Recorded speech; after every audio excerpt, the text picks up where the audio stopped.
Syederalun pemerintah kabupaten atau Pemkab Pidi Jaya atau Pijai berkomitmen untuk menyukseskan perhelatan Musabaqah Tilawatil Quran atau MTQ tingkat Provinsi Aceh ke-37 yang dihelat pada Oktober 2025 mendatang di Pidi Jaya. Komitmen ini dibuktikan dengan peletakan batu pertama dan pesijuk pembangunan gedung utama arena MTQ yang berada di dalam kompleks kantor Bupati Pijai pada Senin 14 April 2025. Kegiatan ini langsung dihadiri oleh Bupati setempat Haji Sibral Malasi MASOS bersama Wakil Bupati Hasan Basri STMM, Wakapolres, Kompol Muara Uli Saud Homonangan SEMM, Ketua DPRK Akadir Jailani, para asisten, sejumlah Kepala Satuan Kerja Perangkat Kabupaten atau SKPK. Hanya saja prosesi pesijuk dilakukan oleh Ketua Majelis Permusyawaratan Ulama atau MPU Dr. Haji Anwar Usman SOS MA.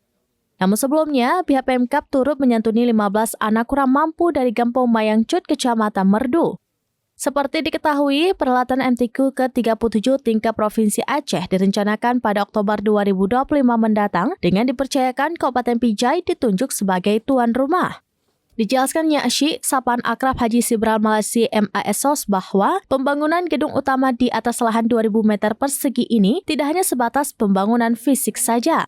Akan tetapi gedung ini menjadi fasilitas dalam membentuk SDM bagi masyarakat Pijai, terutama dalam menggodok generasi muda Islam yang membidangi bidang keagamaan.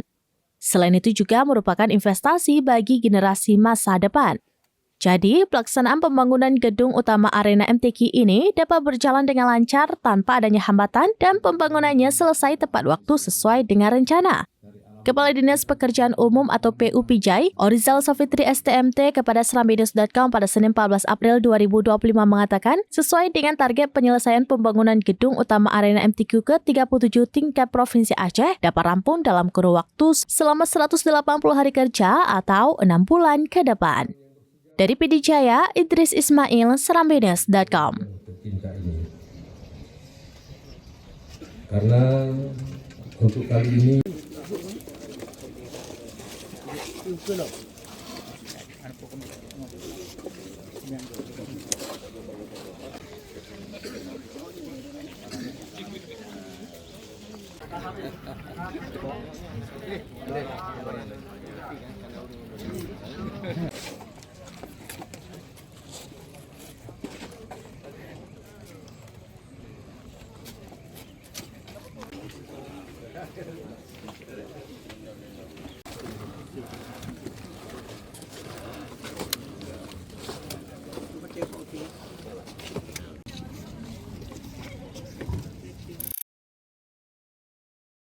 Download Tribun X sekarang, menghadirkan lokal menjadi Indonesia.